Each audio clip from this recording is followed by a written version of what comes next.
मोदी 3.0 ये मोदी 1.0 और मोदी वो 2.0 से थोड़ा अलग है। क्यों है? इसके दो प्रमुख कारण हैं। पहली बात तो ये है कि इस बार Narendra Modi full fledged prime minister ना होके बीजेपी के कैंडिडेट नहीं और एनडीए के प्राइम मिनिस्टर कैंडिडेट है, यानी कि वो पहली बार एक गठबंधन सरकार चलाएंगे। ये नरेंद्र मोदी के लिए अपना आप में एक चैलेंज है कि पहली बार है जब नरेंद्र मोदी कोई गठबंधन सरकार चलाने वाले हैं। ऐसा उन्होंने चीफ मिनिस्टर रहते हुए भी नहीं किया था और दो कार्यकाल उन्होंने प्रधानमंत्री रहते हुए भी नहीं किया था। दूसरा, मोदी 3.0 में अलग ये है कि इस बार यहाँ पर ऑफिशियली हमें विपक्ष का एक लीडर ऑफ ओपोनेंट भी दिखाई देगा। ये जो पोस्ट है वो वैकेंट थी 2014 और 2019 में, क्योंकि टेक्निकली जो विपक्ष के लीडर की जो ऑक्यूपाइड करने की सीट की जो शर्त है ये है कि लोकसभा में टोटल सीट का 10% ओपोनेंट के पास होना चाहिए। कांग्रेस जो मेन ओपोनेंट पार्टी है उसके पास वो टोटल सीट्स नहीं थी। पहली बार 45 थी, फिर 52 थी 2019 में। तो वो लीडर ऑफ ओपोनेंट का उनको सीट नहीं मिली थी, जो एक कैबिनेट मंत्री के बराबर होती है जो सीट।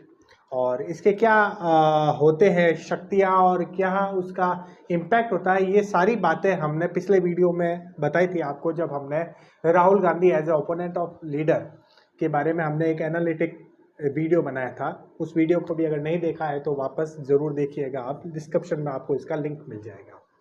खैर, ये केवल नरेंद्र मोदी की सरकार में ही नहीं हुआ है 2014 और 2019 में कि लीडर ऑफ ओपोनेंट न रहा हो, ये सीट वैकेंट रही हो। ये हम कई बार पहले हो चुका है, कई बार ऐसा हो चुका है कि जब लीडर ऑफ ओपोनेंट लोकसभा में नहीं रहा हो। इस बार है नरेंद्र मोदी के 2 कार्यकाल में नहीं थी। तो आज हम बात करेंगे कि इम्पोर्टेंट पोस्ट पर कब कब कौन कौन रहा है। आपको ये जानकर बहुत ताज्जुब होगा कि पंडित जवाहरलाल नेहरू के 3 कार्यकाल और लाल बहादुर शास्त्री के कार्यकाल में लीडर ऑफ ओपोनेंट हुआ ही नहीं था। उस वक्त वो जो टेक्निकली प्रॉब्लम 2014 और 2019 में थी कि टोटल जो लोकसभा की सीट है उसका 10% ओपोनेंट के पास नहीं था सीट्स का कोरम, तो लीडर ऑफ ओपोनेंट अपॉइंट नहीं हुआ था। ये उस टाइम भी हुआ था 1951 में, जब पहली बार Jawaharlal Nehru elected prime minister के रूप में उन्होंने शपथ ली, तो ओपोनेंट सीपीआई के पास में 16 सीटें थी, तो लीडर ऑफ ओपोनेंट नहीं था। पहली बार हमने लीडर ऑफ ओपोनेंट लोकसभा में विपक्ष का नेता देखा था 1969 में। 1969 में जब कांग्रेस के 2 फाड़ हुए, इंदिरा गांधी के से बगावत करते हुए कांग्रेस ओ और कांग्रेस आर बनी थी, तो कुछ सांसद वहां से कांग्रेस से छिटक के कांग्रेस ओ में आ गए थे। तो कांग्रेस ओ से पहली बार लोकसभा में विपक्ष का नेता चुना गया था इंदिरा गांधी के सामने। वो था 17 दिसंबर 1969। 17 दिसंबर 1969 से लेकर 27 दिसंबर 1970, 1 साल 10 दिन तक रहा लोकसभा में पहला विपक्ष का नेता, और वो थे राम सुभाग सिंह। बक्सर से सांसद थे, कांग्रेस ओ पाले के नेता थे बक्सर से सांसद राम सुभाग सिंह। वो लोकसभा में पहले लीडर ऑफ ओपोनेंट थे। खैर, उसके बाद 1970 के अंदर जो चुनाव हुआ उसमें इंदिरा गांधी वापस प्राइम मिनिस्टर बनी, और 1977 तक 30 जून 1977 तक, जब तक इमरजेंसी रही और मोरारजी की गवर्नमेंट नहीं आई, तब तक लोकसभा में विपक्ष का कोई नेता नहीं था। टेक्निकली प्रॉब्लम ये थी कि उनके पास इतनी सीट्स नहीं थी ओपोनेंट पार्टी के पास में। फिर जब मोरारजी की गवर्नमेंट आई तो उस वक्त सबसे पहले ओपोनेंट लीडर रहे थे इंडियन नेशनल कांग्रेस के यशवंत चौहान। महाराष्ट्र की सतारा से जो सांसद थे यशवंत चौहान, वो 1 जुलाई 1977 से लेकर 11 अप्रैल 1978 तक 284 दिन तक रहे। उसके बाद में इंडियन नेशनल कांग्रेस के ही केरल की उडुप की सीट से सीएम स्टीफन, ये रहे थे 12 अप्रैल 1978 से लेकर 9 जुलाई 1979 तक, 1 साल 88 दिन तक। उसके बाद में यशवंत चौहान जो सतारा से सांसद थे इंडियन नेशनल कांग्रेस के, महाराष्ट्र के नेता, वो वापस बने लीडर ऑफ ओपोनेंट लोकसभा में 10 जुलाई 1979 से 28 जुलाई 1979 तक, केवल 18 दिन तक। लेकिन उसके बाद पासा पलटा था और कांग्रेस के समर्थन से चौधरी चरण सिंह उस वक्त फिर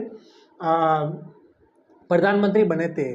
तो 24 दिन तक उस वक्त संसद चली थी, बाकी वो संसद का कुछ ऐसा कार्यकाल था नहीं और सरकार गिर गई और फिर उसके बाद में वापस चुनाव हुए थे। तो बाबू जगजीवन राम जो उप प्रधानमंत्री थे मोरारजी के समय में, और बाबू जगजीवन राम के ऊपर हमने एक वीडियो भी बनाया था, वो अपने बेटे की करतूतों की वजह से प्रधानमंत्री नहीं बन पाए थे।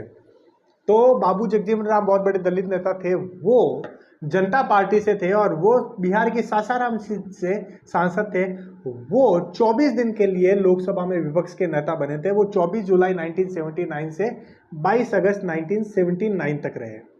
फिर क्या हुआ, फिर इंदिरा गांधी की गवर्नमेंट आई, राजीव गांधी की गवर्नमेंट आई और बहुत बड़ी विक्ट्री थी। राजीव गांधी की तो 414 सीटें थी लोकसभा के अंदर।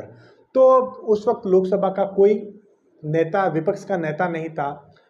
1984 में तो भाजपा की 2 ही सीटें आई थी, तो कोई विपक्ष ही नहीं था, तो विपक्ष का कोई नेता ही नहीं था। फिर बाद में क्या हुआ, फिर वीपी सिंह की फिर गठबंधन की सरकार आई, वो गठबंधन का दौर शुरू हुआ। तो राजीव गांधी ओपोनेंट के लीडर बने, अमेठी से सांसद थे राजीव गांधी, पूर्व प्रधानमंत्री। वो 18 दिसंबर 1989 से लेकर 23 दिसंबर 1990, करीब 1 साल 5 दिन तक वीपी सिंह के सामने राजीव गांधी विपक्ष के नेता थे इंडियन नेशनल कांग्रेस के। उसके बाद क्या हुआ, उसके बाद चंद्रशेखर की सरकार आई। चंद्रशेखर वीपी सिंह की सरकार गिराई कांग्रेस के समर्थन से। चंद्रशेखर सरकार में प्रधानमंत्री बने, कुछ समय के लिए बने। तो उस वक्त बीजेपी के लाल कृष्ण आडवाणी, जो उस वक्त नई दिल्ली से सांसद थे, जब वीपी सिंह की सरकार थी और चंद्रशेखर की सरकार थी, तब आडवाणी नई दिल्ली से लोकसभा सीट से जीत के लोकसभा में आए थे। तो नई दिल्ली से सांसद थे लाल कृष्ण आडवाणी। वो 24 दिसंबर 1990 से लेकर 13 दिसंबर 1991 तक एक छोटा कार्यकाल था, जो लोकसभा में चंद्रशेखर के सामने वो लोकसभा में विपक्ष के नेता थे। और उसके बाद में चुनाव हुए और PV Narasimha Rao prime minister बने और लाल कृष्ण आडवाणी गुजरात की गांधीनगर सीट से जीत के सांसद बने थे। तो वो फिर लोकसभा में विपक्ष के नेता थे। वो पूरे करीब 21 जून 1991 से लेकर 26 जुलाई 1993 तक, 1993 यानी आधा कार्यकाल जो पीवी नरसिम्हा राव का हुआ, तब तक लाल कृष्ण आडवाणी विपक्ष के नेता थे। फिर विपक्ष का नेता बदला गया, लखनऊ से सांसद पंडित अटल बिहारी वाजपेयी विपक्ष के नेता बने। वो 21 जुलाई 1993 से लेकर 10 मई 1996 तक, यानी 2 साल 289 डेज तक अटल बिहारी वाजपेयी पीवी नरसिम्हा राव के सामने विपक्ष के नेता थे। खैर, उसके बाद 96 के चुनाव हुए। सबसे पहले अटल बिहारी वाजपेयी की 13 दिन की सरकार बनी थी। उस 13 दिन की सरकार जो 16 मई 1996 से करीब 31 मई 1996 तक, उस 13 दिन की सरकार के अंदर विपक्ष का नेता था पीवी नरसिम्हा राव, पूर्व प्रधानमंत्री पीवी नरसिम्हा राव, जो उड़ीसा के ब्रह्मपुर सीट से जीत के सांसद बने थे। वो उन 13 दिन की सरकार में विपक्ष के नेता थे। उसके बाद में एस.डी. देवगौड़ा और आई के गुजराल एक साल के लिए प्राइम मिनिस्टर बने। उस टाइम पीरियड में अटल बिहारी वाजपेयी जो लखनऊ से सांसद थे, वो विपक्ष के नेता बने। फिर वापस अटल बिहारी वाजपेयी की सरकार आती है। पहले 13 महीने की गवर्नमेंट बनती है। वो 13 महीने की गवर्नमेंट मार्च 1998 से अप्रैल 1999 तक, करीब 1 साल 38 दिन तक अटल बिहारी वाजपेयी की गवर्नमेंट चलती है। उसमें शरद पवार, जो अभी एनसीपी के सुप्रीमो हैं, एनसीपी अजित पवार वाली है, शरद पवार वाली 2 हो गई है। तो शरद पवार जो थे उस वक्त कांग्रेस में थे, तो वो विपक्ष के नेता बने। और उसके बाद जब 1999 के चुनाव हुए और वापस वाजपेयी गवर्नमेंट में आए, तब करीब 4 साल 58 दिन तक, 31 अक्टूबर 1999 से 6 फरवरी 2004 तक, ये जो क्लियर सरकार चली थी वाजपेयी की 4-4.5 साल की, उसमें अमेठी से सांसद सोनिया गांधी, राहुल गांधी की मां जो है, वो विपक्ष की नेता रही थी। खैर, उसके बाद यूपीए 1 गवर्नमेंट आई। यूपीए 1 गवर्नमेंट में 5 साल 213 दिन। सबसे लंबा कार्यकाल जो रहा है अब तक विपक्ष के नेता का, वो रहा है लाल कृष्ण आडवाणी का। लाल कृष्ण आडवाणी पहले चंद्रशेखर के सामने भी विपक्ष के नेता थे, फिर पीवी नरसिम्हा राव के सामने भी 2.5 साल विपक्ष के नेता थे, और उसके बाद 5 साल 213 दिन, एक लंबा कार्यकाल गांधीनगर सीट से ही जीत के आए थे लाल कृष्ण आडवाणी बीजेपी के। वो मनमोहन सिंह सरकार में यूपीए 1 में पूरे कार्यकाल में विपक्ष के नेता की भूमिका लाल कृष्ण आडवाणी ने निभाई थी। तो सबसे लंबा कार्यकाल लाल कृष्ण आडवाणी का था। उसके बाद में सुषमा स्वराज रही 2009 से लेकर 2014 तक, वो करीब 4 साल और 149 दिन तक विपक्ष की नेता रही सुषमा स्वराज, जो मध्य प्रदेश की विदिशा से जीत के सांसद बनी थी, भारतीय जनता पार्टी की नेत्री थी, जो बाद में विदेश मंत्री भी बनी थी। खैर 2014 और 2019 में ये सीट वैकेंट रही और राहुल गांधी जो रायबरेली से सीट जीत के सांसद बने हैं यूपी के, अपनी परंपरागत सीट से परिवार की, तो वो अब विपक्ष के नेता के रूप में उन्होंने अपना कार्यकाल शुरू किया है। ऐसा 2 बार हुआ है जब विपक्ष के उपनेता के रूप में, यानी डेप्यूटी लीडर ऑफ ओपोनेंट, उसकी भी एक भूमिका रही है, वो भी एक पद रहा है। ये केवल 2 बार हुआ है। सबसे पहली